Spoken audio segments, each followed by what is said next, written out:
The Boys, la serie más exitosa de Amazon Prime. Actualmente cuenta con 3 temporadas, una próxima a lanzarse, y no solo eso, sino que también cuenta con 2 spin-offs que expanden el universo del programa. Con la sobresaturación del mercado de las películas de superhéroes por parte de Marvel y DC, el cual nos ha dejado productos horribles, como Morbius o Madame Web, no resulta sorprendente que Los Pibes esté siendo un éxito. Con sus críticas hacia la industria de los superhéroes y el corporativismo americano, logra ser un show muy entretenido, con mucho que decir. A-Train siendo el ejemplo más notorio, siendo un reflejo de las asfixiantes expectativas a las que los atletas de alto rendimiento son sometidos. The Deep representando el acoso laboral y la pérdida de identidad que sufre una celebridad al perder su fama. Homelander siendo creado con el único propósito de ser un producto de consumo, tratado más como una mercancía que como un individuo. Con estas críticas y observaciones, uno esperaría que el cómic en el que se basa la serie toque estos temas de forma parecida, o incluso con más profundidad, ¿cierto? Pues no, el show no es perfecto, pero tiene personajes y tramas bastante elaborados, algo que el cómic carece. Y es reemplazado con escenas grotescas y shock value. Pero, ¿por qué pasa esto? Conozcan al creador de Los Panas, Garth Ennis. Garth Ennis es principalmente conocido por los cómics de Preacher y cuenta con un gran historial en Marvel, escribiendo varios cómics de The Punisher, incluyendo un cómic donde mata a todo el universo Marvel, demostrando así su cariño por los superhéroes. Ahora bien, ¿acaso Garth Ennis odia a los superhéroes? Según sus propias palabras, no, excepto al Capitán América. Ennis creció leyendo cómics de guerra y afirma que el mercado está inundado de cómics de superhéroes y que estos deberían de ser utilizados para contar otro tipo de historias más maduras. Y pues, no está equivocado, pero es difícil tomarle la palabra cuando ves al Capitán América rogándole de rodillas al Punisher para que lo ejecute. De hecho, olviden lo que acabo de decir, realmente odia al Capitán América. Las únicas excepciones a la regla son Batman, la Mujer Maravilla y Superman. Adora tanto a este último que en Hitman, un cómic acerca de un matón a sueldo que viste con una gabardina y botas de combate, me pregunto dónde habré visto esto antes, y le cuento lo mucho que lo admira e inspira, para justo después plomearse a su objetivo. El humor negro y los temas edgy están a la orden del día en la mayoría de sus obras, pero en el cómic de Los Colegas es algo excesivo. Y en esta obra por supuesto que incorpora estos elementos. El problema es que tiende a ser bastante superficial y las parodias de superhéroes solo se mantienen en base de valor de shock. Por ejemplo, la Universidad Godolkin, la cual es mencionada brevemente en GMB, que resulta que su universidad realmente es un centro de vigilancia de superhéroes.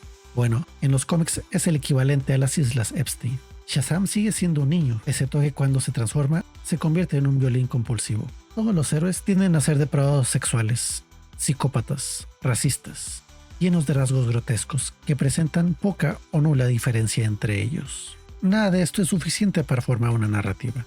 Los superhéroes del cómic son monstruos psicópatas irredimibles. No son un reflejo del narcisismo que pueden llegar a tener las celebridades y la influencia corruptiva de la fama y la industria del entretenimiento. Son más parecidos al concepto de la ultraviolencia que se muestra en La Naranja Mecánica y el polémico juego Hatred, o sea, violencia por el bien de la violencia. El ejemplo más prominente de esto es en la infame escena de la serie en donde Starlight es acosada por The Deep, en una clara alegoría al acoso y abuso de poder que ocurre tanto como en la farándula como en los lugares del trabajo, mientras que en el cómic también se unen Black Noir y Homelander, con el único propósito de hacer más grotesca la escena. El programa también cuenta con escenas impactantes, pero estas cumplen con el propósito de caracterizar al personaje o mostrar su estado emocional. Esto convierte a nuestros protagonistas en moledoras de carne en busca de su siguiente víctima, en vez de una lucha contra una corporación y sus allegados, lo cual conlleva al siguiente punto, el compuesto B. Mientras que en la serie el uso del compuesto B por parte de nuestros protagonistas ocurre hasta la temporada 3, con la introducción de un compuesto temporal que te vuelve un super por 24 horas, pero con graves efectos secundarios que lo vuelven una herramienta de último recurso más que una herramienta recurrente. Hughie y Butcher, motivados por la venganza, deciden tomar el suero para poder tener más oportunidad contra los supers, mientras MM y Frenchie se niegan bajo el argumento de que sería hipócrita de su parte usar el suero. Esta discusión no existe en los cómics. Desde el inicio todos tienen poderes, excepto Hughie, quien es inyectado con compuesto B en contra de su voluntad al inicio de los cómics, lo cual es bastante entendible debido a las diferencias en la historia. Si no lo hubieran tenido, hubieran durado 5 segundos máximo contra los héroes. Sin embargo, esto remueve la enorme tensión que hace tan atrapante el show.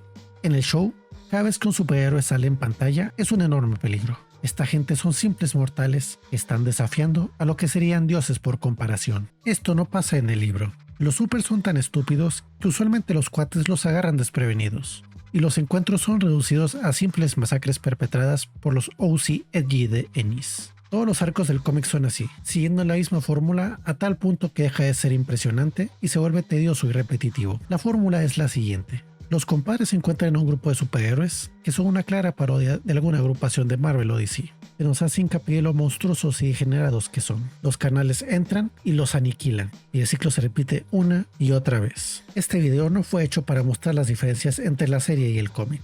Creo que queda más que claro que no podrían ser más diferentes, pero les hablaré del cambio más importante de la serie, y ese es Homelander. Homelander es de mis villanos favoritos en la ficción. No solo es de los superhéroes más fuertes del mundo de los auténticos. Puede volar, tiene super oído, super fuerza, visión de rayos X, y aparte de eso, es alguien bastante inteligente. Aparte, tiene el talento de la improvisación para voltear situaciones en su favor. Por ejemplo, ganando el favor popular con un discurso después del accidente del avión que él mismo derribó. Su máxima debilidad es que tiene la madurez emocional de un niño. No sabe manejar la frustración porque en su mente él no comete errores. Cuando algo no ocurre como él quiere, tiende a enojarse y a culpar a los demás, en vez de reflexionar de sus propios errores. Esto, junto a su personalidad narcisista, lo vuelve en un personaje muy divertido de ver.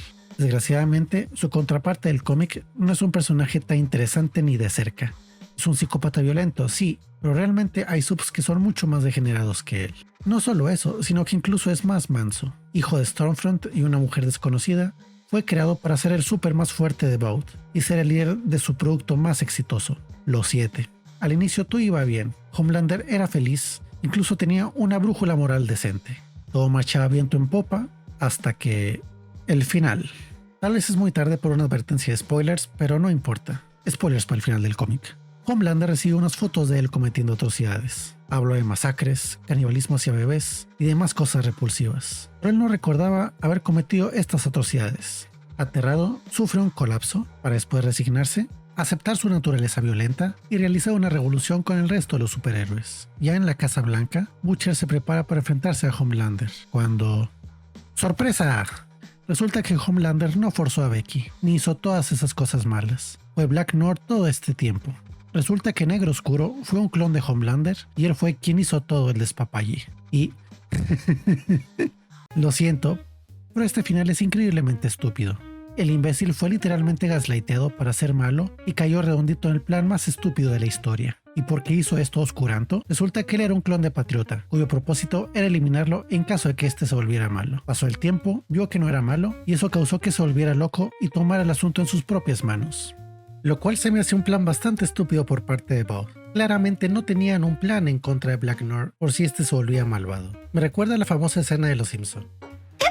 Cuando las lagartijas nos invadan. No hay problema. Soltaremos grupo tras grupo de serpientes aguja de la China y acabarán con ellas. ¿Pero las serpientes no son peores? Sí, pero estamos preparados para eso. Tenemos una variedad de gorila al que le fascina la carne de víbora. ¿Y cuando nos invadan los gorilas? No, esa es la parte maravillosa. Cuando el invierno nos azote, los gorilas simplemente morirán congelados. La revolución de héroes tampoco lleva a ningún lado. Los militares tienen misiles anti-supers que acaban con todos los héroes. ¿Y qué pasa con los chicos después de todo este desastre? Todos son exterminados por Butcher, quien, poseído por un odio inmenso hacia cualquiera que tenga compuesto B, es eliminado por Hughie. Y eso es todo. Fin. Sé que este video hace parecer que odio a Garth Ennis. La verdad es que no. Disfruto mucho de sus demás obras. Mi recomendación personal es el run de Hitman, el cual contiene la historia de Superman que mencioné previamente en el video. Hay un dicho en la industria que indica, entre más deprimido esté el autor, mejor escribe a Superman. Y si no me creen, miren a Alan Moore y a Tom King. La historia trata de un asesino a sueldo con superpoderes que habita en Gotham. El humor negro y las interacciones con los personajes de DC hacen de este cómic una lectura bastante entretenida. Si busca una lectura más corta y madura, le recomiendo Peacemaker, Disturbing the Peace. Con una duración de 40 páginas, este cómic aborda al personaje de una forma bastante sobria y madura, donde vemos una faceta más seria del personaje que en la que aparecen las adaptaciones de James Gunn. Una lectura rápida, pero absorbente. Y si quieren un festival de tripas, entonces lean Crust. Es mucho más violento y explícito que Los Panas, o les interesan este tipo de cosas. Y si ya leyeron Crust y quieren leer The Boys, pues ¿pa' qué? Releyendo el cómic para escribir el guión de este video, me hizo darme cuenta del verdadero mensaje que nos quería transmitir Ennis con esta obra. Casi no hay héroes en el mundo real. Contrario a lo que diría Homelander, ni él, ni nosotros somos los héroes. Los verdaderos héroes, los que no pueden ser corrompidos por ninguna razón o circunstancia, es el complejo militar industrial.